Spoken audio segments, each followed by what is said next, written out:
रोज़े कुशाई की कार्यक्रम में पहुंचे मंत्री, पूर्व मंत्री, विधायक व अल्पसंख्यक आयोग के चेयरमैन। रोज़े कुशाई के कार्यक्रम में पहुंचे मंत्री, पूर्व मंत्री, विधायक व अल्पसंख्यक आयोग के चेयरमैन। इस्लाम कारपेट के रोज़ा कुशाई के प्रोग्राम में जलदाय मंत्री डॉक्टर महेश जोशी, पूर्व शिक्षा मंत्री ब्रजकिशोर शर्मा, अल्पसंख्यक आयोग के चेयरमैन विधायक रफ़ीक खान, विधायक अमीन कागजी और कांग्रेस के नेशनल कोऑर्डिनेटर कैलाश चंद्र घुमारिया व मदरसा बोर्ड की पूर्व चेयरमैन मेहरुन्निसा, जयपुर शहर कांग्रेस कमेटी की महासचिव हिना खान, मुस्लिम धर्मगुरु अनवर शाह और ब्लॉक अध्यक्ष हवा महल जावेद सेठी व राजीव अरोड़ा, सांझी विरासत के अध्यक्ष अकबर कासमी के अलावा सैकड़ों जानी मानी हस्तियां शामिल हुईं। अंत में अडानी को लेकर चर्चा हुई। देखिए खालिद जयपुरी की रिपोर्ट। अडानी घोटाले का 19 पार्टियां एक साथ लेके और पार्लियामेंट के बाहर प्रदर्शन कर रही हैं, तो राजस्थान में कांग्रेस या कांग्रेस के विधायक कार्यकर्ता इसके लिए कुछ आवाज उठा रहे हैं। आज अभी भी एक मशाल रैली निकल रही है यूथ कांग्रेस की गिरजाघर के पास में, अजायब घर के पास में, अल्बर्ट हॉल के पास में। उनके पीछे एक रैली का, बहुत बड़ी रैली का ऑर्गेनाइज किया गया। मैं रोजे से जस्ट पहले वहां जाके आया। लेकिन ये इशू क्या है अडानी का? आपने सवाल तो पूछा, लेकिन शायद आपको भी अंदाजा नहीं कि राहुल गांधी क्या पूछना चाह रहे थे और क्या पूछने से रोका गया राहुल गांधी को। राहुल गांधी पूछ रहे हैं ये 20,000 करोड़ रुपए हैं किसके?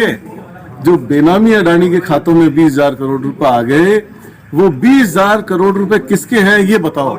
तो बजाय सवाल का जवाब देने के आपने बजट सत्र को कंप्लीट नहीं किया, आपने हमारे नेता को बोलने नहीं दिया। जब वो बोले तो आप कभी माइक बंद कर दो। राहुल गांधी जी जब लोकसभा अध्यक्ष के पास में गए तो मुस्कुरा रहे हैं कि साहब कुछ भी हो लेकिन बोलने तो नहीं दूंगा। आप देश की सबसे बड़ी पार्टी, मैं जोर दे के कह रहा हूं इस बात पे, सीटों से पार्टी बड़ी नहीं होती है।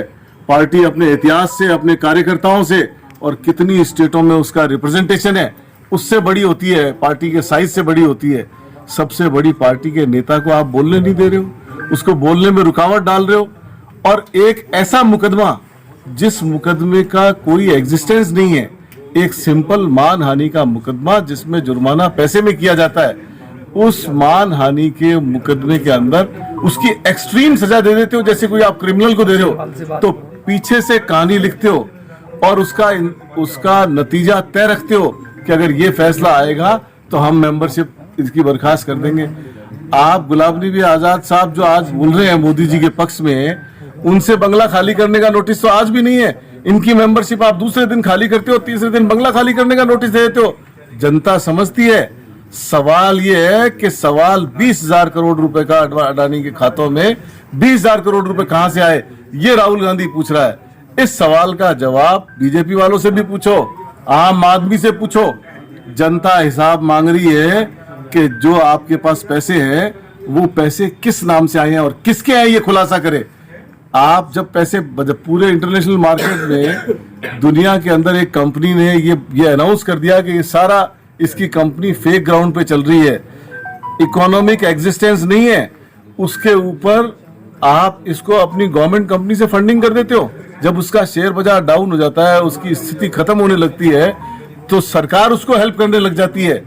मैं ये कह रहा हूं कि इस पूरी शताब्दी का अगर सबसे बड़ा घोटाला निकलेगा तो ये अडानी का घोटाला निकलेगा। सर, आप अल्पसंख्यक आयोग के अध्यक्ष हैं राजस्थान के, और जल्दी में ही नवंबर में शायद चुनाव भी हैं, तो अल्पसंख्यकों के लिए क्या स्कीमें निकाली हैं सरकार ने? देखिए ऐसा है, चुनाव मोस्ट प्रोबेबली ड्यू जो है वो दिसंबर में है। और मैं धन्यवाद दूंगा मुख्यमंत्री अशोक गहलोत जी को कि उन्होंने इस टेन्योर में जो हमने मांगी सभी बातें पूरी करने की कोशिश करी। और बहुत सारी चीज़ें सारी अगर एक लाइन में डिस्क्राइब नहीं हो सकती, लेकिन चाहे एजुकेशन का मसला हो, चाहे कम्युनिटी सेंटर्स का मसला हो, चाहे कब्रिस्तानों की दीवारों का मसला हो, चाहे वक्फ बोर्ड का मसला हो, और पहली बार चाहे हज कमेटी का मसला हो, पहली बार राजस्थान की हिस्ट्री में माइनॉरिटी कमीशन को भी बजट मिला। तो मुझे ये कहते हुए खुशी है कि काफ़ी कुछ देने की कोशिश करी, लेकिन साथ ही साथ मेरा ये भी मानना है कि इनसफिशिएंट है। तो हम इस बात को समझ रहे हैं कि किन कामों को हम जल्दी कराएं, कैसे कराएं, और जहां जरूरत और पड़े उन चीज़ों में हम बजट और मुख्यमंत्री से मांग करें। जितना हमने मांगा मुख्यमंत्री ने दिया, और मुख्यमंत्री ने मैसेज भी दिया कि भाई आप काम कराओ, मैं करते करते नहीं थकूंगा। कुछ चीज़ें हैं जो धरातल पे नहीं उतर पाई है। डेवलपमेंट जहां माइनॉरिटी के इलाकों में इन पिछले 5 सालों में हुआ है, मैं ये कह सकता हूँ पूरे जयपुर शहर में, राजस्थान में डेवलपमेंट और सोशल सिक्योरिटी का काम, चाहे वो पेंशन का मामला हो, चाहे फूड सिक्योरिटी हो, चाहे राइट टू हेल्थ हो, और चाहे बिजली पानी का पैसा हो, हर एक काम में इस बार जो काम हुआ पिछले 70 सालों के अंदर अपनी एक नज़ीर है, मिसाल है। खास तौर से हेल्थ सेक्टर में हम ये कह सकते हैं कि पूरी दुनिया के अंदर अगर राजस्थान की स्कीमों को आप काउंट करोगे तो पूरी दुनिया में राजस्थान जैसी हेल्थ सिक्योरिटी कहीं भी नहीं है। 850 रुपये के प्रीमियम पे आपको 25 लाख रुपए तक का इलाज फ्री मिल जाता है। फिर राइट टू हेल्थ का बिल भी दे दिया। तो राइट टू फूड पहले कांग्रेस लेके आई, राइट टू इंफॉर्मेशन कांग्रेस लेके आई, अब राइट टू हेल्थ का बिल भी कांग्रेस लेके आई। तो जैसे संविधान एक इंसान को वोट का अधिकार देता है, वैसे राजस्थान में बिल पास करके आम आदमी को हेल्थ का, स्वास्थ्य का अधिकार है। जहां ऑलरेडी बहुत ज़्यादा बैकवर्ड इलाके हैं और कम्युनिटीज़ के अंदर जो बहुत ज़्यादा पीछे हैं, उनके लिए काम और ज़्यादा करने की ज़रूरत है। हम मिलजुल के करेंगे और कोशिश करेंगे कि राजस्थान को देश का अग्रणी मॉडल, देश का अग्रणी राज्य बना के लेके आए। सर एक चीज़ और कि आजकल डिमांड है जनता की, यहाँ हॉस्टल नहीं है, मुस्लिम हॉस्टल, उसके लिए क्या कहेंगे? मुस्लिम हॉस्टल नहीं, अल्पसंख्यक छात्रावास की घोषणा मुख्यमंत्री जी ने की। समहाउ उसकी ज़मीन में कुछ डिस्प्यूट रहा, लेकिन हमारी कोशिश है कि हम जल्द से जल्द वो डिमांड भी पूरी करें। एक हॉस्टल तो ऑलरेडी मेरे ख्याल से दरबार स्कूल में आ रहा है, और एक और हम कोशिश करेंगे उसको लेके आने की। अभी उसकी जो पहले अल्पसंख्यक मंत्रालय को जो जगह दी गई थी, उसकी कॉरेस्पॉन्डेंस भी चल रही है और कोशिश की जा रही है कि उसको भी दूसरी ज़मीन जल्द से जल्द अलॉट की जाए ताकि वहाँ छात्रावास बन सके।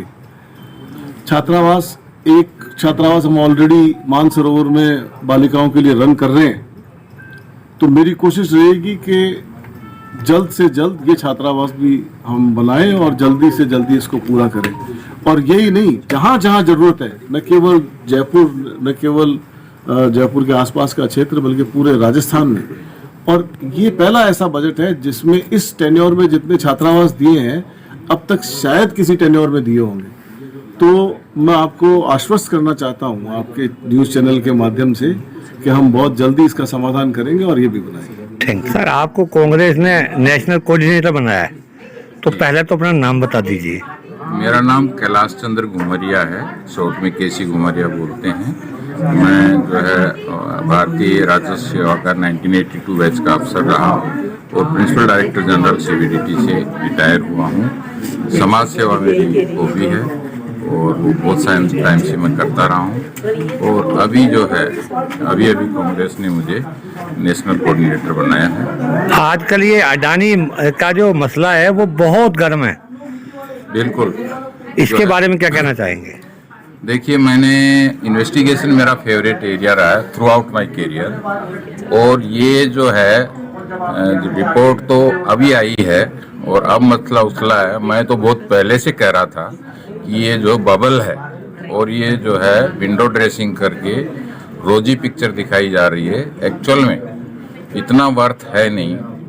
और इस तरह के रैकेट हमने बहुत पकड़े हैं और मैं दावे से कह सकता हूँ कि ये जो है रियल इनके बिजनेस अफेयर्स नहीं है और ये जनता के पैसे के चूना लगाया जा रहा है और इसको डिटेल इन्वेस्टिगेशन होना चाहिए। आई डोंट नो व्हाई जो एजेंसीज हैं जिसमें ईडी भी है, इनकम टैक्स भी है, खेरा भी है, दूसरी सब एजेंसीज हैं, वो क्यों चुप बैठी हैं, सेबी क्यों चुप बैठी है। तो जो आज रिपोर्ट आई इंडियन एक्सप्रेस में जो इसके एनसीपी के शरद पवार साहब ने आर्टिकल दिया है मैं समझता हूं कि वो जो है मिसगाइडिंग है, रियलिटी क्योंकि नहीं। सभी 19 दल जेपीसी की मांग कर रहे हैं। जेपीसी की मांग कर रहे हैं तो क्यों नहीं जेपीसी हो रही है? आप जेपीसी छोड़िए, एजेंसीज क्या कर रही हैं? और मैं तो आप 19 दल की बात छोड़िए, मैं मेरे एक्सपीरियंस से कह सकता हूं कि इसमें गड़बड़ है, और आप मुझे इन्वेस्टिगेशन करने के लिए दीजिए, मैं इसको पूरा भंडाफोड़ में करके बताता हूं, क्योंकि मैंने लाइफ में इन्वेस्टिगेशन ही किए हैं। और जो विंडो ड्रेसिंग करके ब्लू पिक्चर जो है रोजी पिक्चर दिखाया गया है, एक्चुअल वो है नहीं, और इसमें कुछ ना कुछ कहीं ना कहीं गड़बड़ है, और इसलिए एजेंसी चुप बैठी हैं। और कोई होता तो अब तक अंदर कर देते और कई रेड हो जाती, कई बातें हो जाती। आप क्या कहना चाहेंगे इस बारे में? अब घुमरिया साहब ने सारी बातें बता दी। मैं तो लोगों को यही कहना चाहूंगा आपके चैनल के माध्यम से कि अब कुछ पार्टियां और भी आ रही हैं जो मुस्लिम वोटों के बंटवारे के लिए आ रही हैं, और चूंकि मुस्लिम वोट जो है वो एक कांग्रेस का वोट है। अगर उसका बंटवारा होता है तो कांग्रेस का नुकसान होता है, और उस नुकसान को करने के लिए आप पार्टी भी आ रही है, ओवैसी साहब की पार्टी भी आ रही है। ये पार्टियां जो है कांग्रेस का नुकसान करने के लिए आ रही है। लेकिन मैं मेरे समाज के लोगों को मैं यही कहूँगा कि देखो, 5 साल में हमें एक मौका मिलता है, बहुत सोच समझ के वोट करना चाहिए, इमोशनल होके नहीं करना चाहिए।